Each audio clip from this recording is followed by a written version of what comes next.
Hola a todas y todos, mi nombre es Xochitl y deseo que se encuentren muy bien.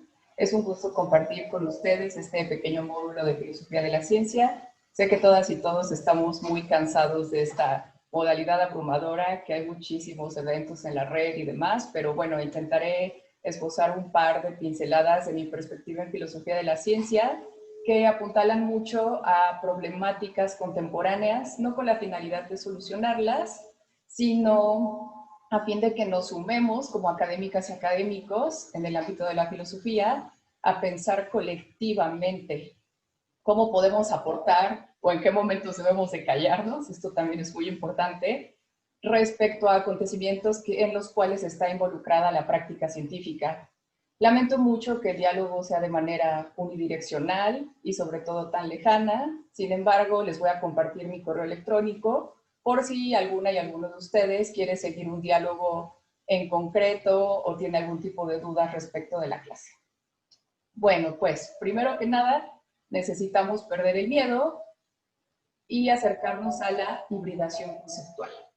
Pero teniendo en cuenta que cuando hablamos de hibridación conceptual, esto no se trata de una prescripción o panacea metodológica, porque el tipo de valores epistémicos, omniabarcantes o absolutos, que suele manejar el camino clásico de la filosofía de la ciencia, tales como verdad, universalidad, racionalidad, objetividad, etcétera, entre muchos otros, nos apuntaban a cierta descripción de la realidad que ahora se encuentra con limitantes. No quiero decir que la perspectiva clásica esté equivocada o esté completamente mal y que otro tipo de narrativas vayan a superarla. No, no, no, sino toda narrativa siempre se va a encontrar con una secuencia de límites, ¿no? ¿Cuáles son sus posibilidades? ¿Cuáles son sus alcances? Sobre todo, es muy difícil materializar este tipo de ideales con lo que son la diversidad de las prácticas científicas. Espero que al final pueda redondear este punto para que nos vayamos entendiendo. Con lo anterior, hibridar conceptos es parte de una fabricación de una narrativa particular a partir de los cuales reelaboramos conceptos de nuestro propio entendimiento, o sea, no los vamos a sacar de otro tipo de lugares, o sea, estamos hablando de la academia dentro de la academia, ¿no? Pero desde un posicionamiento que no es dicotómico ni jerarquizante. Por ejemplo, mente y cuerpo, en lugar de verse de esta manera simétrica, en la cual el esquema representacionalista posiciona una mente que subyuga epistemológicamente un cuerpo, donde las cuestiones de encarnación quedan subordinadas a una perspectiva epistemológica muy clásica, lo que busca hibridizar, es decir, mente y cuerpo continuo y sobre todo la interdependencia de la mente del cuerpo y del cuerpo de la mente, ¿no? Y podemos hacer este juego con otro tipo de dicotomías, por ejemplo, norte-sur, global-local, centro-periferia, medios-fines y la que a ustedes se les pueda ocurrir, ¿no? Entonces, cada una propone un tipo de problematización respecto a cómo le estamos dando sentido al mundo y claro que cada una juega un papel dentro de la práctica científica, ¿no?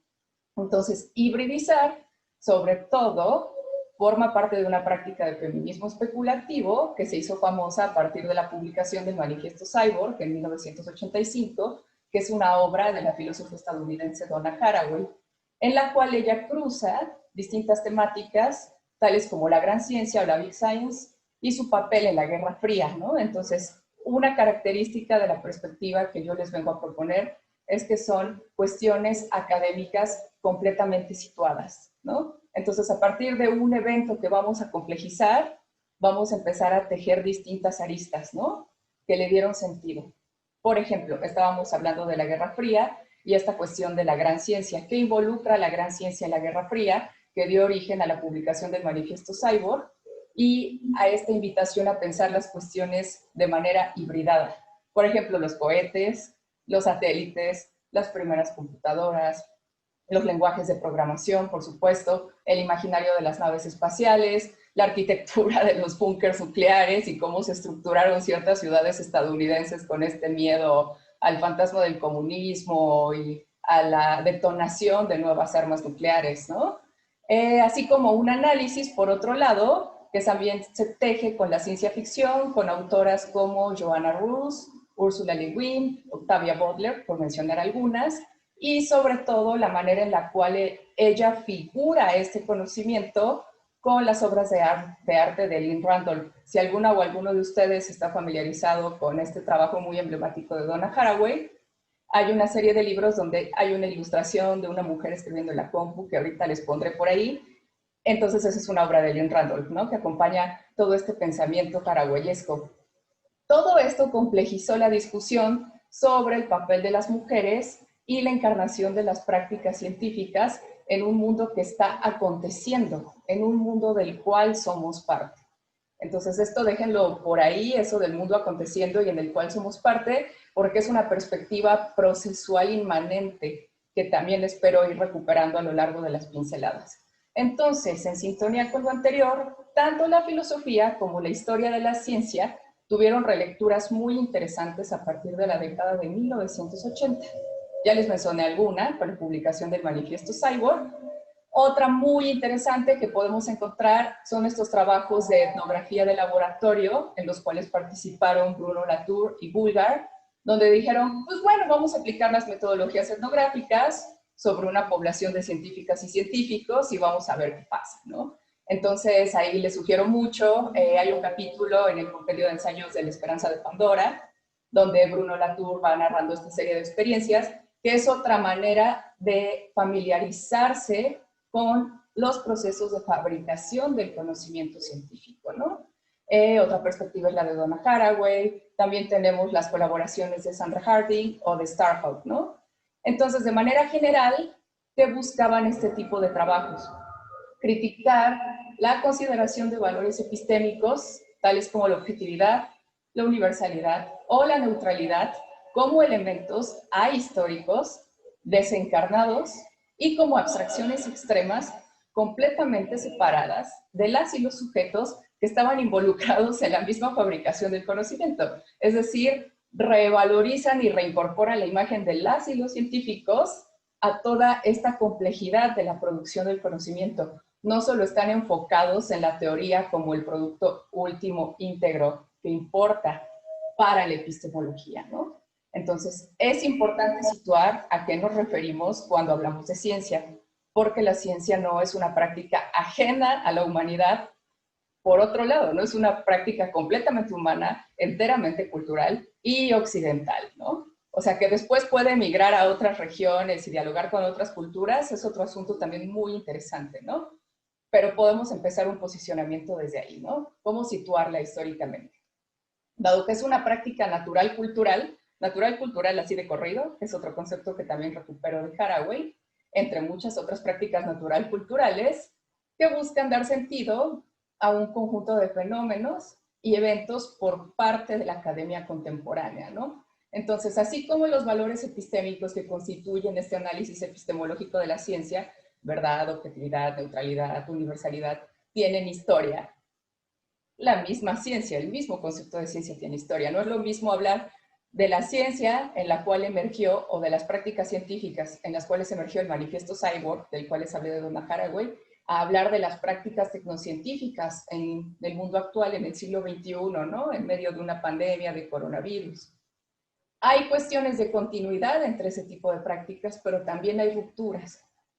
¿Quién se va dando cuenta de este tipo de detalles? Pues las personas que se dedican a filosofía, historia de la ciencia o estudios sociales sobre ciencia y tecnología, ¿no? Entonces, estos eventos natural-culturales que estudian la ciencia o las ciencias forman parte de prácticas a través de las cuales se materializa y emerge la diversidad del conocimiento. De manera muy cómoda, debemos de tener más cuidado en la forma en la cual decimos ciencia, ¿no? Porque al nombrarle en singular y así como esa abstracción, pues nos imaginamos un conjunto muy limitado de cosas. Sin embargo, son las ciencias en el presente y las ciencias a través de la historia, con toda la posibilidad historiográfica que se puede construir de sus narrativas, ¿no? Nunca puedes dejar de hablar de Galileo, nunca puedes dejar de hablar de Rosalind Franklin, por decir algo, ¿no? Todo el tiempo está la potencia de ese pasado abierto para que se reescriba y se esté reinterpretando en el presente, ¿no? Entonces, nunca hay puntos finales en este tipo de perspectivas.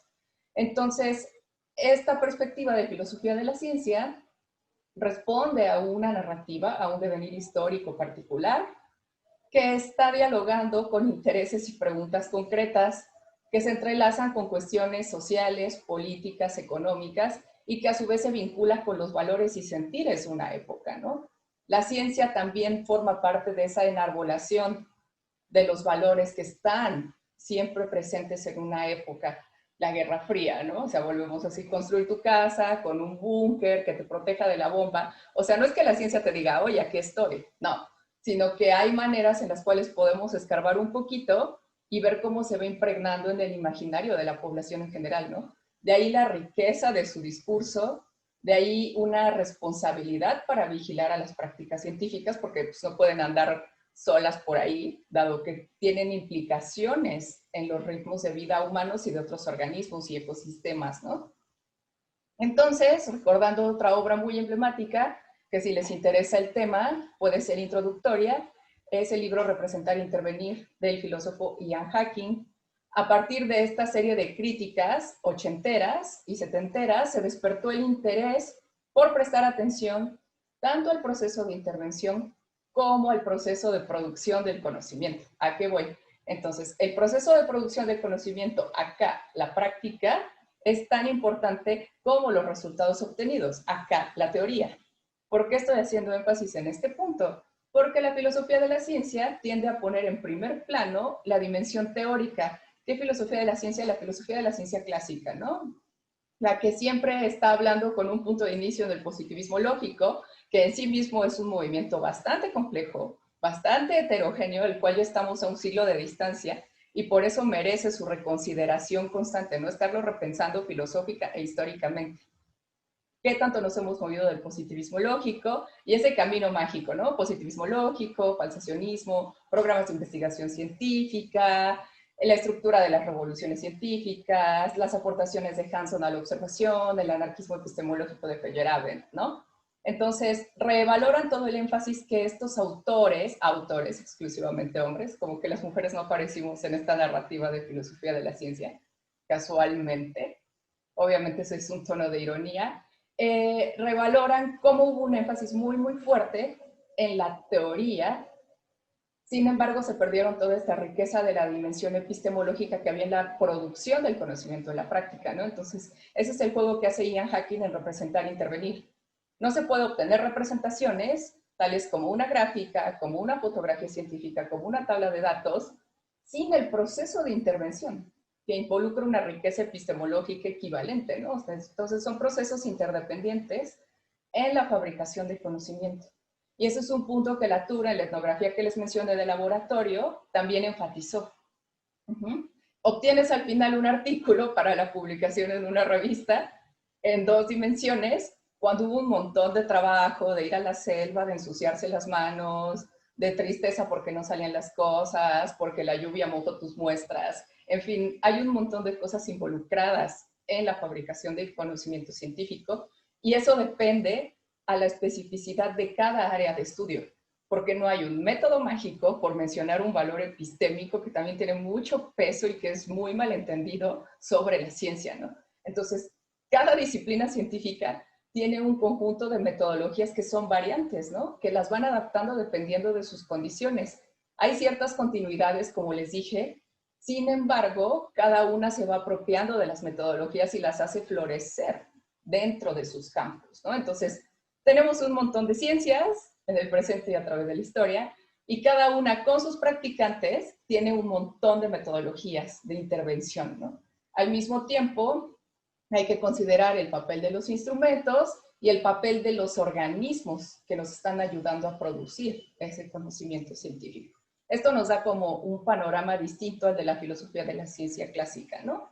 Entonces, las ciencias revaloran siempre este entramado situado, ¿no? Que considera el lugar de enunciación desde el cual hablan las y los científicos. Vuelvo a repetir, las condiciones políticas, económicas y sociales de su época, así como la agencia que juegan las técnicas y los instrumentos. A partir de ese esquema general, digamos grosso modo, es que vamos obteniendo la fabricación de ideas científicas concretas.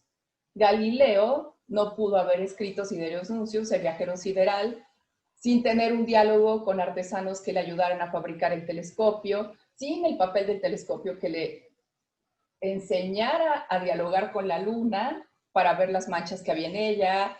Obvia y casualmente le puso los nombres de sus mecenas, que era la familia de los Médicis, a cuestiones que encontró en la luna. Entonces es muy atractivo ver este lado humano de la fabricación del conocimiento, ¿no? Me parece, ¿no? Tal vez a algunas personas les gusta la narrativa clásica y bueno, pues también está bien, ¿no? El punto aquí es dialogar. Entonces, la práctica científica a su vez se adscribe a narrativas historiográficas que siempre están en construcción, que tienen la potencia de estar revisitando las fuentes de los eventos emblemáticos, como este de Galileo, produciendo una pluralidad de versiones para comprender el pasado y las formas de fabricación del conocimiento.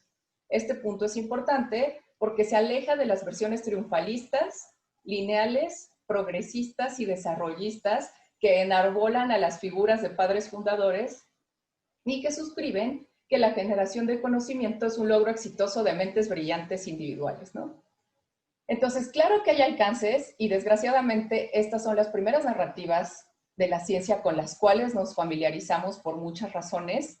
Sin embargo, debemos estar dispuestas y dispuestos como a cuestionar esta linealidad, este progreso, esta mente brillante a la cual le cae una manzana y descubre la ley de la gravedad, ¿no? O sea, Newton no levantó una sábana y dijo, ay, ahí están las matemáticas de la ley de la gravedad, ¿no? Son fenómenos mucho más complejos que involucran entrelazar estas variables de la época de cada persona que pasó a la historia como un hombre importante. Entonces, hay que identificar narrativas que tienen frases tipo Aristóteles es el padre de la física, es el padre de la biología, es el padre del derecho, ¿no? Y todo lo demás. Como si todo ese tiempo transcurrido de Aristóteles para acá hubiera sido nada, ¿no? Y como si el presente se pudiera mágicamente pegar en la época de Aristóteles y empatar así de manera perfecta. Newton es el padre de la física, Mendel es el padre de la genética, Darwin es el padre de la evolución o de la biología, ¿no? Etcétera. Este tipo de enunciaciones que generalmente encontramos en las monografías clásicas de papel, que ahora se han convertido en memes y un conjunto de cosas, son parte de esta manera heroica de contar historias en la ciencia, la cual a su vez trivializa la complejidad de la producción del conocimiento mientras excluye a una diversidad de participantes que jugaron un papel activo en la elaboración del mismo. Un punto son los instrumentos, otro punto, como en el caso de Galileo, Newton o de Boyle, son el papel de las y los artesanos que ayudaron a fabricar los instrumentos con los cuales ellos trabajaron, bomba de vacío, cristales, telescopio, la ayuda de las y los técnicos que trabajaron en las academias de ciencia, principalmente hombres, ¿no? Porque era un espacio al cual solo tenían acceso las personas del género masculino, las y los ayudantes, como ya les mencioné, así como las y los indígenas, cuando es el caso de la expansión del proyecto colonial europeo a partir de la historia natural del siglo XVIII en los territorios del continente americano. Este tipo de expansión europea tuvo diálogos con África y con Asia, pero cada uno merece como su análisis en sí mismo, ¿no? Hablo del proyecto de expansión europeo porque, digamos, fue una odisea mucho más fuerte, el cruce del Atlántico, treparse en el barco, mapas de navegación, clasificar toda la diversidad de cosas que se vinieron a encontrar en América, ¿no? Entonces, estos son un punto de cosas a las cuales hay que prestar atención cuando estamos hablando de la fabricación del conocimiento científico. Las prácticas científicas, entonces, conforman una diversidad de maneras para producir conocimiento especializado sobre eventos naturales y sociales. Son asuntos material discursivos, o sea, tienen una materialidad que está constituyendo el mundo y tienen discursos y códigos muy sofisticados que la academia va desarrollando para hablar de este tipo de eventos. Al mismo tiempo, estos asuntos material discursivos que van fabricando las cuestiones científicas se llevan a cabo en el mundo, son del mundo, ¿no? Y a través de las cuales se busca darle sentido a distintos aspectos en los cuales estamos viviendo y con los cuales estamos conviviendo.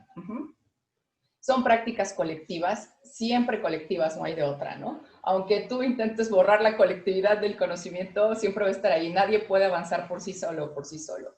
Están inmersas en cuestiones geo, bio y necropolíticas, que no buscan tener un acceso a una realidad externa, pasiva e inamovible, pero tampoco buscan aprender cosas en sí, porque todo se juega en este mundo y por tanto son asuntos concretos, pragmáticos e inmanentes.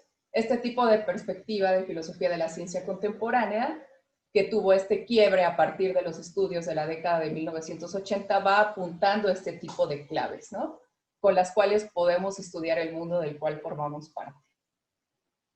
Otras formas filosóficas e históricas que piensan a las ciencias dejan de anhelar la verdad en abstracto, la verdad con mayúsculas, ¿no? Este mundo lo persigue una ciencia hegemónica, que al mismo tiempo es un tentáculo de la colonialidad del conocimiento y que es partícipe de las atrocidades en la conformación de los estados-nación. El evento que yo les comentaba, de cuando vino la expansión de la historia natural a los territorios de América, no fue un evento tan buena onda. Tenemos muchas herencias importantes al respecto. No se trata de tirarlas a la basura, sino de estudiar las cosas de una manera más compleja. ¿A qué me refiero? Aquí ya había formas de clasificar, por ejemplo, a las plantas y los animales que tenían su valor, que tenían su conjunto de registros. Sin embargo, cuando llega el sistema de clasificación lineano, que es uno de los cuales inaugura la taxonomía, que es una disciplina de la biología contemporánea, se impone. Cuando llega la medicina también se impone. La anatomía se impone. Entonces, estas disciplinas que llegaron a imponerse silenciaron de manera violenta y censuraron a los otros tipos de saberes. Entonces, ahí es donde se teje la tensión de una perspectiva colonial sobre el análisis del conocimiento científico, ¿no? Que podría ser una beta interesante por ahí, y de la cual pues hay unas herencias en la tecnociencia contemporánea. Ahorita vamos a ir con ejemplos más claros, ¿no?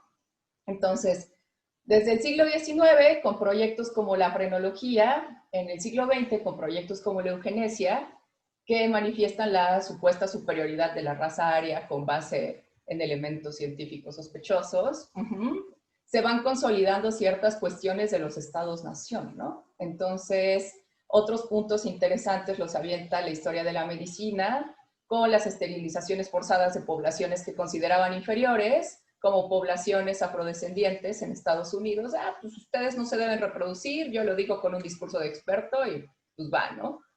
También hubo esterilizaciones forzadas e indígenas en pueblos originarios de toda América Latina, o las cuestiones de cómo se experimentaba en los cuerpos de mujeres negras sin anestesia, que fue lo que fundó la disciplina de la ginecología. Entonces hay cuestiones por ahí dolorosas en la memoria, ¿no? A las cuales hay que regresar para que ya no vuelvan a ocurrir, en el abuso de esta ciencia experta muy aliada del poder. Entonces, en la memoria también están estos eventos, o también está la detonación de las bombas atómicas en la Segunda Guerra Mundial, la explosión de Chernóbil y las aún vivas y mutantes consecuencias de la agroindustria que se inauguró con el evento conocido como la Revolución Verde. Esta práctica científica suscribe una naturaleza barata que se apropia y monetiza absolutamente todo lo que toca. Podemos entender esto que acabo de describir como la ciencia con mayúsculas. De esa ciencia que hay que tener cuidado, de esa ciencia de la cual no tenemos el control como país tercermundista, y esa ciencia que está supeditada a los poderes del capital. Quien ha trabajado mucho ese asunto fue el trabajo de Richard Levins y el trabajo de Lewontin. Lo han trabajado desde una perspectiva dialéctica marxista. Entonces, todo esto que les acabo de narrar se materializa discursivamente en ese continuo de este concepto híbrido que les mencioné, en una historia de catástrofe, ¿no? En una necropolítica donde el único fin es la generación de ganancias y la acumulación de capital sin considerar cuánto se comprometen los procesos de vivir y morir de distintos organismos, incluidos los humanos. Entonces, no es importante la manera en la que vivas y mueras. Muchas veces hay involucrados procesos de muerte muy terribles, ¿no? Entonces, a todo este panorama de atrocidad, la práctica científica también tiene sus polos de resistencia, ¿no? No todo es la ciencia con mayúsculas, gracias al cielo. Y hay una filosofía asociada a esas otras prácticas científicas marginales, o no hegemónicas o no tan populares. Y podrían posicionarse para contar historias y experiencias relacionadas con esta devastación. Por ejemplo, en el caso del territorio mexicano, podemos traer a cuento el análisis y problematización de los megaproyectos, que están por todos lados, ¿no? El complejizar y evaluar de una forma más integral las posibles consecuencias e implicaciones en los ecosistemas y en los organismos que dependemos de esos ecosistemas para tener una vida digna, incluidos los humanos, y principalmente aquí hay un diálogo interesante y responsable, y bueno, puede ser un juego entre responsabilidad y responsabilidad de la academia con otro tipo de saberes, principalmente los pueblos originarios, porque esos territorios donde ellos habitan son donde está en disputa la mayor parte de la implementación de estos megaproyectos, ¿no? Entonces, solo por mencionar algunos ejemplos, porque son muchísimos y cada uno se lleva como su hilo fino a tratar. Pensar en un gasoducto que atraviesa las tierras de un volcán activo como el Popocatépetl, así como las consecuencias ya vistas de métodos de extracción de gas natural como el fracking, contaminan el agua, contaminan el suelo, hacen que todo sea flamable y potencialmente explosivo. La viabilidad de un tren que, entre otros puntos de su trazo, comprometerá la diversidad cultural y biológica de Calakmul, sobre pretexto de que las vías ya se encuentran trazadas y bajo manifestaciones de impacto ambiental realizadas por una institución hegemónica, de manera apresurada y acaparadas exclusivamente por un conjunto limitado de expertos de élite que no tomó en cuenta las opiniones de las poblaciones locales. O si las tomó en cuenta, no fue de la manera que se lo demandan los tratados internacionales para el respeto a la autonomía de esos territorios. Entonces aquí están en juego cuestiones de ciencias naturales, cuestiones de ciencias sociales, tratados internacionales. Ahí van como estas tensiones geopolíticas sobre las cuestiones del control de la vida, lo biopolítico que está aconteciendo en estos megaproyectos. Y un punto muy importante es que la desconsideración de la gente local siempre está a la orden del día, tanto en cuestiones de megaproyectos como en cuestiones de gentrificación en las ciudades, ¿no? Otro ejemplo es el posible impacto de un corredor industrial transísmico que vincule las costas del Pacífico con las del Golfo de México, desde Salina Cruz, Oaxaca, hasta Coatzacoalcos, Veracruz. Nuevamente, desplazando a las poblaciones originarias de sus territorios y abanderando el proyecto en el cual el desarrollo y el progreso van de la mano con los beneficios y la explotación de manos del capital. Entonces, si nos movemos también en este territorio de Oaxaca, otra vez, muchos municipios del Istmo llevan tiempo peleando con las cuestiones transnacionales de las eólicas. Las eólicas están ahí, digamos, llegaron para quedarse, pero este es otro movimiento de megaproyectos, de despojo, de territorio. Otro ejemplo, la construcción sin medida de cadenas de gran turismo que arrasan con los manglares, ecosistemas naturales que mitigan el impacto de los huracanes en las costas.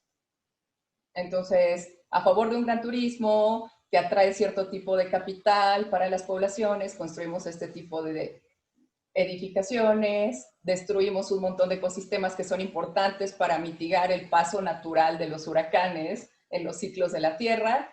Y bueno, ¿no? Son cosas a las que nos tenemos que enfrentar cada año.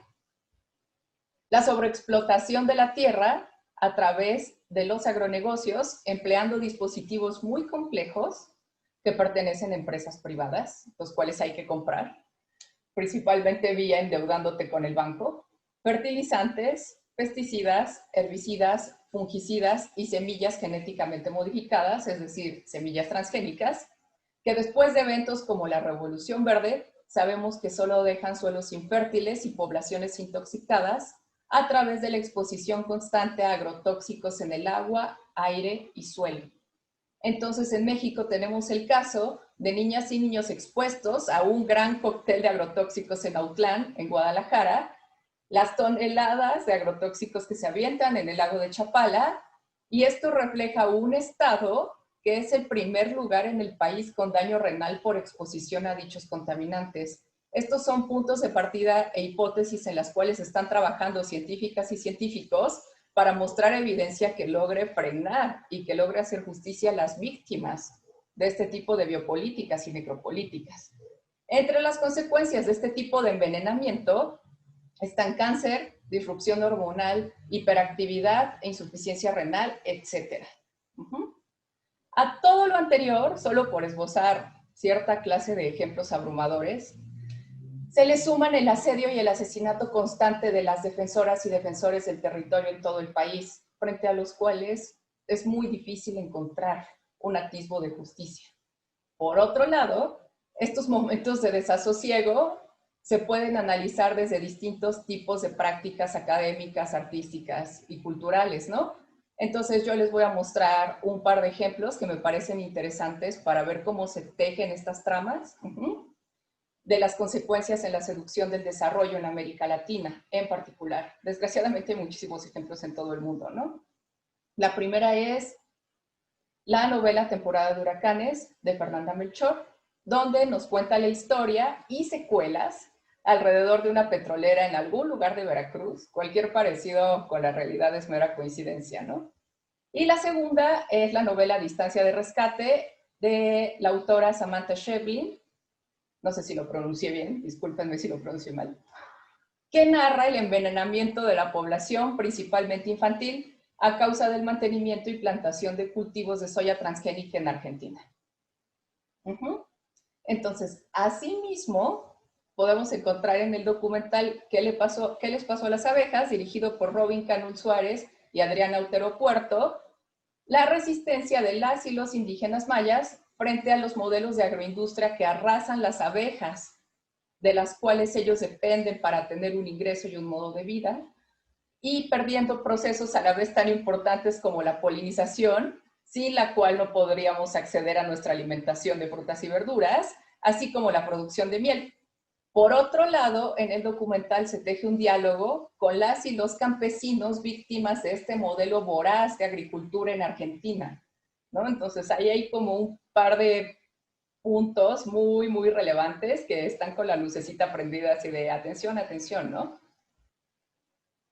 Además, es aquí donde me gusta situar y problematizar a las prácticas científicas. Por eso digo que son entramados material discursivos, por eso digo que son situados y desgraciada o agraciadamente hay un montón de problemáticas, ¿no?, a las cuales podemos enfocarnos de una manera interdisciplinaria, ¿no? No estoy hablando de una filosofía de la ciencia pura que va a analizar el conocimiento sentado desde tu sofá viendo la chimenea, ¿no? Sino tienes que dialogar con las personas de ciencia, tienes que dialogar con las personas que van a ser víctimas o que son víctimas en ese territorio. Entonces, invita a un trabajo colectivo en un sentido muy, muy comprometido, ¿no? Esa es la manera en la cual a mí me gusta que la filosofía de la ciencia sea partícipe en el mundo contemporáneo, ¿no? Porque si no, ¿para qué? Entonces, acercándome a un par de consideraciones finales para no hacer toda esta cuestión más pesada, porque la discusión va y viene y todo el tiempo está deviniendo, ¿no? Las claves a las cuales apunta esta filosofía de las ciencias, porque también estoy muy mal acostumbrada a decirle en singular, es un conjunto de caja de herramientas que se heredan del feminismo y la filosofía especulativa. Aquí estoy haciendo un guiño a la herencia que retomo del trabajo de Whitehead, ¿no? Trabajada de manera muy, muy particular y muy, muy chida por la filósofa Isabel Stengers, ¿no? Si a ustedes les interesa, pues ahí está el dato. Así como el ejercicio de pensar y proponer categorías cyborg, categorías híbridas, naturalezas, culturas, tecnociencia. Aguas, no como la panacea, sino como claves en esta caja de herramientas que nos ayuden a pensar el presente.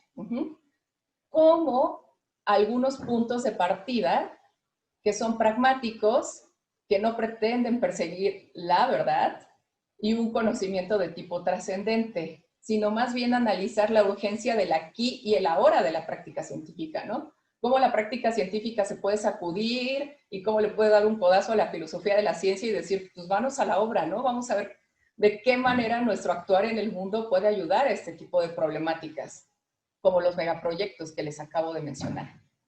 Entonces traigo a colación el trabajo de Gladys Sulzul, que nos recuerda que la teoría es un espacio de lucha. El hecho de que la teoría tenga este componente de repente tan inaccesible que para muchas personas podría parecer muy, muy pasivo, hay que recuperarlo, porque estos espacios teóricos son momentos donde también se puede disputar la lucha. Entonces, el compromiso de esta práctica filosófica, que rastrea los entramados en los cuales emerge la diversidad científica, pueden aportar una mirada fresca y sobre todo esperanzadora para habitar de un modo más responsable en las ruinas de un mundo devastado y empecinado en la flecha del progreso, la acumulación y enarbolación de una naturaleza barata. Entonces aquí hay como una fragmentación, aquí hay una fisura, un intersticio, mencionando otra vez a Whitehead, en el cual podemos tener una capacidad de acción concreta, pero es mejor tener una capacidad de acción muy concreta, muy chiquita, casi nula, a no tener nada. De la mano con Haraway, Isabel Stengers, Vincient Desprez, María Puig de la Bella Casa, es mejor tener el mínimo espacio de acción que estar desactivados políticamente, ¿no? O sea, ese es el momento de la desesperanza total, el de la apatía, el de no se puede hacer nada, el de estamos perdidos, ¿no? Entonces hay que evitar ir contra ese tipo de actitudes, ¿no? Finalmente, siempre hay que tomar en cuenta nuestro lugar de enunciación, ¿no? En este caso, el privilegio académico, de tener un público, de tener acceso a ciertas cosas, de tener acceso a ciertos elementos epistémicos. Sobre todo para hablar de las cosas que acontecen en el mundo, porque no somos la única voz para hablar de las cosas que acontecen en el mundo. Y considerar que las ciencias, pese a toda su diversidad presente y a través de la historia, no son el único saber para comprender y dar sentido a la realidad. Y al respecto, me gustaría cerrar con una cita de Yasnaya Aguilar. Abro cita. Todo conocimiento, incluyendo el occidental, es local, pues está situado en sus circunstancias históricas, sociales y culturales específicas. Y cada una responde a las necesidades y experiencias propias de las sociedades que lo desarrollaron. Cancelar la validación académica al nombrar puede ser un buen comienzo para intentar descifrar los códigos que nos ayuden a transitar entre tradiciones diversas y podamos, tal vez desde distintos lugares, preguntarnos qué herramientas tenemos desde múltiples tradiciones para enfrentar todo lo que esta pandemia trae en los muy diversos aspectos de la existencia humana. Herramientas diversas para tratar de entender esta situación tan densa en la que ahora nos encontramos. Fin de la cita. Bueno, les agradezco muchísimo su atención. Espero poder dialogar con ustedes si les interesa algún punto en específico, si tienen alguna observación, si gustan que les comparta bibliografía de la cual sinteticé este pequeño módulo, algún otro tipo de duda de esta pincelada de filosofía de la ciencia que con mucho gusto les ofrecí. Y bueno, les dejo mi correo electrónico para que estemos en contacto. Cuídense mucho. Hasta luego.